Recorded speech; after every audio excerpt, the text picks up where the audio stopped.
उस घटना की वजह से घटना हुई है और घटना वो भी गलत है, घटना ये भी गलत है। अगर ये सवाल आप पूछते हैं मासूमों के लिए, मासूमों की कभी जान नहीं जाती अगर प्रेम यादव की जान न गई होती तो।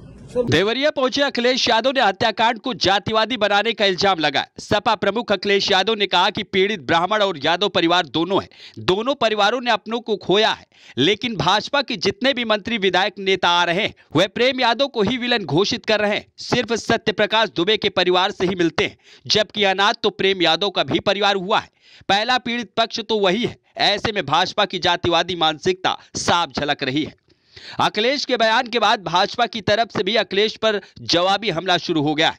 पूर्व दर्जा प्राप्त मंत्री और राष्ट्रीय परशुराम परिषद के संस्थापक पंडित सुनील भराना ने बयान देते हुए अखिलेश को ही जातिवादी करार दे दिया। देखिए, अखिलेश जी पार्टी के एक दल के अध्यक्ष हैं और पूर्व मुख्यमंत्री रहे हैं।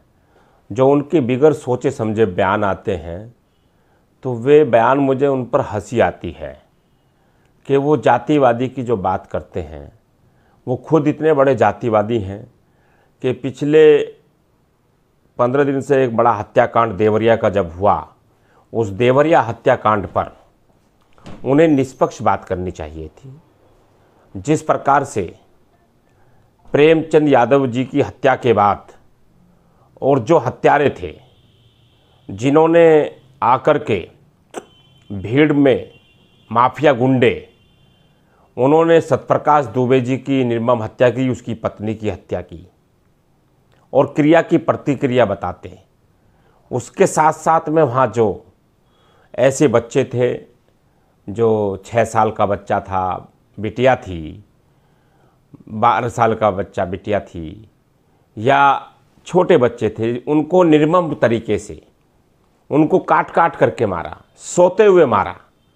तो ये मानवता है क्या? तो शर्म आनी चाहिए इस बात पर बिल्कुल। और भारतीय जनता पार्टी पर जातिवादी आरोप लगाते हुए उन्हें सोचना चाहिए इस बात को।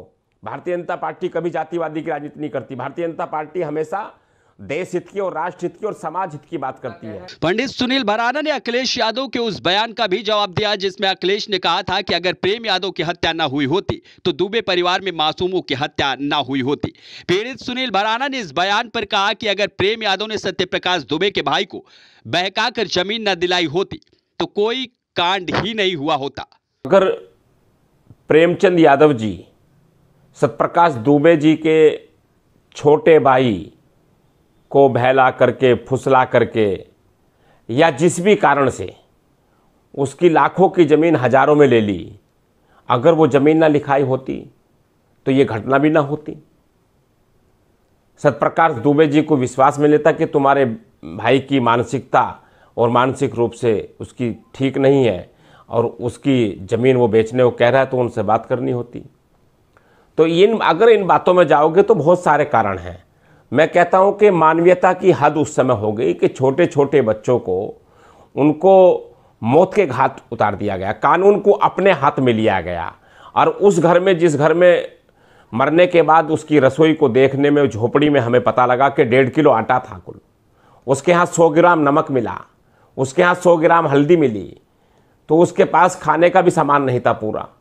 तो ऐसे परिवार को और ऐसे बच्चों को मार दिया गया, तो क्या ये मानवता थी? ये सारी मानवीयता की सीमाएं तोड़ी उन प्रेमचंद यादव के, उनके गुंडों ने। प्रेमचंद यादव जी कैसे मरे, क्या मरा, वो एक सब जांच का विषय है। उस पर मैं अभी कुछ कहना चाहूँगा जब तक जांच ना हो जाए। परंतु लेकिन उन ऐसे गुंडों को तो देखना चाहिए था कि जब वो मेला भर के आए थे कि भाई इतना अटैक कर दिया, कानून को हाथ में ले लिया, कोई समझाने वाला भी नहीं मिला कि छोटे छोटे बच्चों को मार देंगे, काट काट करके मार देंगे, गोली मारेंगे छोटे छोटे बच्चों को। क्या दोस्त था, वे सो रहे थे। आपको बता दें कि पीड़ित सुनील भराना ने कुछ दिन पहले ही देवरिया के फतेहपुर गांव का दौरा किया था और सत्यप्रकाश दुबे के बेटे देवेश से मुलाकात की थी। सुनील भराना ने अपने बयान में बताया कि जब वह सत्यप्रकाश दुबे के घर पहुंचे तो उनका हृदय विचलित हो गया।